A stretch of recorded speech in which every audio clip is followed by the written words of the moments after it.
Nur Hikmah Amalia Purnihardi, kita akan bersama-sama mempelajari mata pelajaran Ilmu Pengetahuan Alam dan Sosial kelas 4 pada bab 8 topik A mengenai norma dan adat istiadat.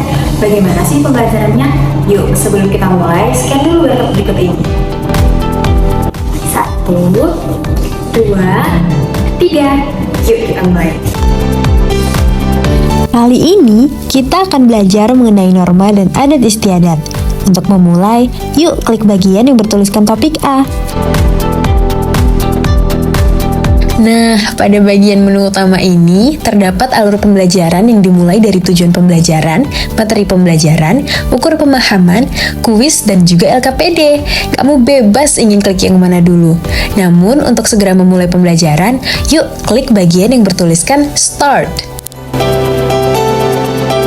Ikuti instruksi gurumu sebelum memulai pembelajaran.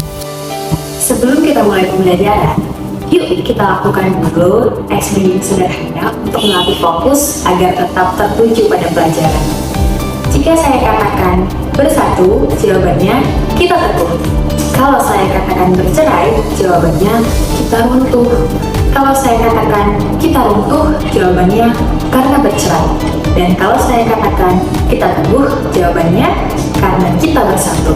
Boleh dicoba? Oke.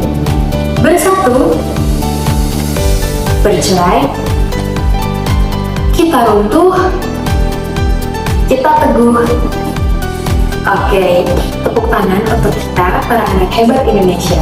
Sekarang waktunya kita klik menu utama dan pilih tombol start untuk mulai pembelajaran kita. Yuk kita mulai. Perlu untuk kita ketahui, tujuan pembelajaran ini mencakup dalam dua hal. Yang pertama, tujuan pembelajaran pengenalan pada tema ini mencakup aktivitas yang berkaitan dengan tema pembelajaran sebagai perkenalan yang menyampaikan apa yang ingin dan akan dipelajari pada bab ini, serta mempersiapkan rencana belajar. Sedangkan tujuan pembelajaran pada topik A sendiri meliputi agar peserta didik dapat mengidentifikasi definisi norma, definisi adat istiadat, serta norma atau adat istiadat yang berlaku di lingkungan sekitarnya. Sekarang kita bisa mulai mempelajari mengenai konsep norma dan adat istiadat. Apa sih makna dari norma dan adat istiadat itu? Untuk memahaminya, silahkan klik materi di bawah. Kita bisa pilih norma maupun adat istiadat. Pertama, kita klik norma dulu yuk. Untuk memahami konsep norma, klik bagian yang bertuliskan klik di sini. Setelah kamu klik bagian tersebut, secara otomatis kamu akan dibawa ke laman flipping book yang berisikan konsep norma untuk memahami konsep, peran, contoh, dan pentingnya norma dalam hidup bermasyarakat. Pada halaman pertama, terdapat konsep norma yang dijelaskan dalam bentuk definisi, yakni norma adalah aturan atau standar perilaku yang dianggap wajar, baik, dan dapat diterima oleh kelompok masyarakat. Norma bertindak sebagai panduan bagi individu dalam bertingkah laku, serta membantu menjaga ketertiban dan keseimbangan sosial. Kamu dapat membaca lebih detail menggunakan flipping book yang disediakan untuk lebih paham mengenai konsep norma dalam bentuk definisi. Selanjutnya, terdapat macam-macam jenis norma, yakni norma agama, norma hukum, norma kesusilaan, norma kesopanan, dan norma sosial. Masing-masing jenis norma juga telah dijelaskan apa saja contoh-contohnya. Untuk lebih paham, kamu bisa melakukan pembelajaran secara lebih detail dengan mandiri. Selanjutnya, mengenai pentingnya norma. Kenapa sih norma itu menjadi sangat penting? Yang pertama, untuk menjaga ketertiban. Yang kedua, untuk menciptakan keharmonisan. Yang ketiga, untuk mengatur perilaku. Yang keempat, melindungi hak dan kewajiban. Yang kelima, untuk membantu beradaptasi. Dan yang keenam, menciptakan rasa aman. Keenam hal tersebut jugalah yang menjadi peran dari norma dalam kehidupan bermasyarakat. Sekali lagi, untuk lebih detail dan lebih paham, kamu bisa melakukan pembelajaran mandiri menggunakan flipping book yang telah disediakan. Semoga dengan adanya ringkasan materi mengenai norma ini dapat membekali kalian semua, para anak hebat Indonesia, agar tumbuh menjadi generasi yang beretika, beradab, dan sukses dalam meraih impian-impiannya. Terima kasih. Nah, bagaimana? Setelah kamu mempelajari materi norma menggunakan flipping book tadi, apakah kamu mendapatkan ilmu pengetahuan baru? Apakah kamu sudah menyadari apa itu norma? Bagaimana contohnya? Apa saja jenisnya? Dan apakah kamu menyadari bahwa selama ini ada banyak sekali norma di lingkungan kehidupanmu yang perlu untuk kamu patuhi? Jika kamu sudah memahaminya, mari bersama-sama kita kembali ke menu materi dan lanjut kepada materi pembelajaran berikutnya. Yuk! Sekarang waktunya klik bagian nomor 2, adat istiadat. Yuk kita klik bagian yang bertuliskan klik di sini. Beragam kebudayaan khas setiap provinsi di Indonesia. Indonesia adalah negara kepulauan. Secara geografis, Indonesia terletak di antara benua Australia dan Asia, serta di antara Samudra Hindia dan Samudra Pasifik. Sementara secara astronomis, Indonesia berada di 6 derajat lintang utara sampai 11 derajat lintang selatan, dan 96 derajat bujur timur sampai 141 derajat bujur timur. Indonesia punya 2 musim, yaitu musim kemarau dan musim hujan. Negara kita ini disebut sebagai negara kepulauan karena terdiri dari banyak pulau. 5 pulau terbesar di Indonesia adalah Sumatera, Jawa, Kalimantan, Sulawesi, dan Papua. Indonesia dibagi menjadi beberapa provinsi dari Sabang sampai Merauke. Apakah teman-teman tahu ada berapa provinsi di Indonesia? Yap, ada 34 provinsi. Dari 34 provinsi itu, Indonesia punya banyak tempat yang penuh dengan keindahan alam dan sudah dikenal hingga ke luar negeri. Misalnya Danau Toba yang ada di Sumatera Utara.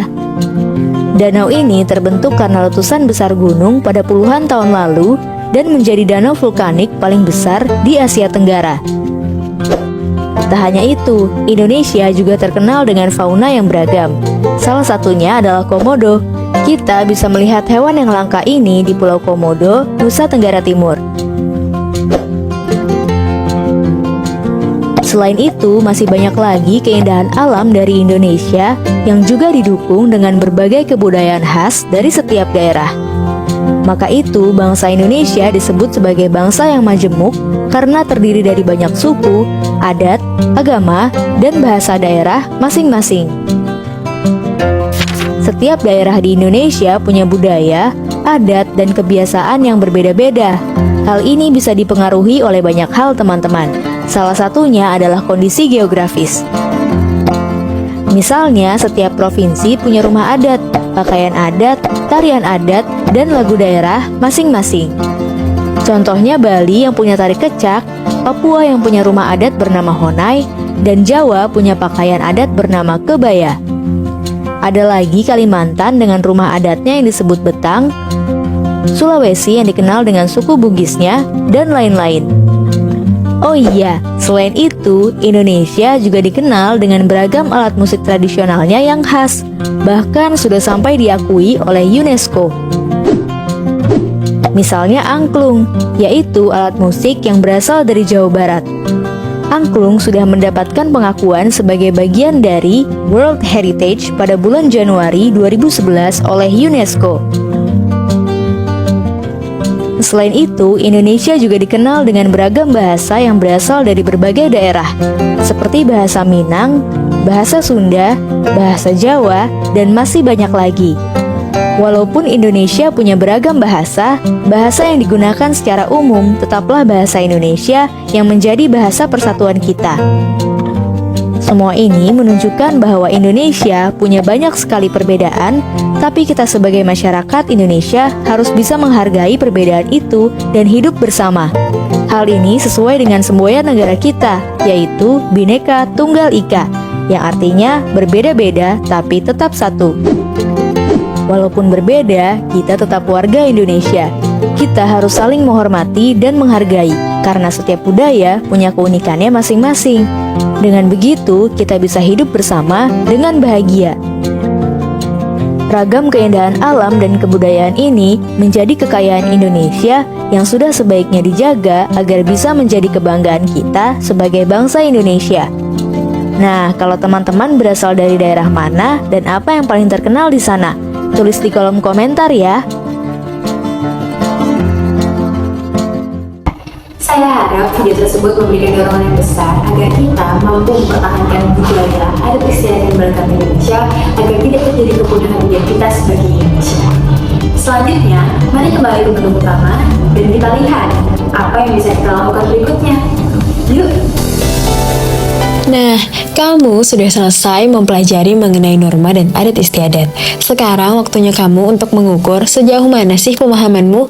Ukur pemahaman 1 berisikan Google Formulir dengan pertanyaan-pertanyaan terkait materi yang telah dipelajari. Sedangkan ukur pemahaman 2 berisikan website Padlet yang dapat kamu isi dengan menyimpulkan hasil pembelajaran hari ini. Yuk kita mulai dengan klik ukur pemahaman 1.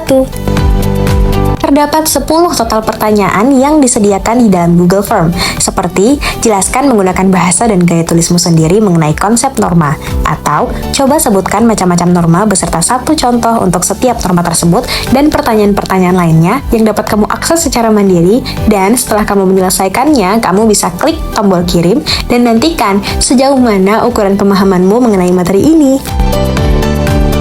Sekarang, klik ukur pemahaman 2. Pada halaman website Padlet ini, kamu diminta untuk memberikan kesimpulanmu dengan klik icon tambah di tengah, kemudian masukkan kesimpulanmu dan kirimkan.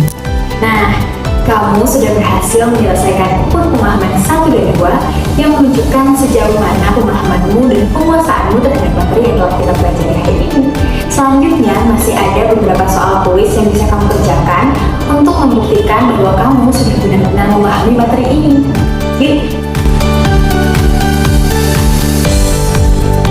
Setelah melewati semua alur pembelajaran, ayo kita uji pemahamanmu dengan menjawab beberapa kuis berikut. Bacalah soal dengan tenang dan pilihlah jawaban yang paling tepat. Jika jawabanmu sudah tepat, maka akan muncul ikon seperti ini. Sedangkan jika jawabanmu belum tepat, maka akan muncul ikon yang seperti ini. Untuk kembali kepada soal yang sedang kamu kerjakan, silahkan klik nomor soal yang sedang kamu kerjakan. Misalnya, kamu ingin kembali ke soal nomor 1, klik nomor 1 dan kembali pada soal pertama. Begitu seterusnya hingga 10 soal selesai kamu kerjakan dengan tepat dan hebat. Jika kamu ingin menyelesaikan semua kuis-kuis yang telah disediakan, kamu bisa akses secara mandiri dengan scan barcode yang telah ditampilkan di awal video pembelajaran ini. Dengan begitu, kamu bisa mengukur secara pribadi sejauh mana pemahamanmu mengenai materi pembelajaran norma dan adat istiadat ini. Nah, kamu telah berhasil menyelesaikan alur pembelajaran hari ini, mulai dari pengenalan materi hingga menyelesaikan soal-soal kuis yang telah disediakan. Terima kasih dan semoga pembelajaran ini bisa bermanfaat untuk kamu. Sebelum itu, yuk kita ke slide penutupan dulu untuk mengucapkan terima kasih saya kepada anak-anak hebat Indonesia yang telah mengikuti pembelajaran hari ini.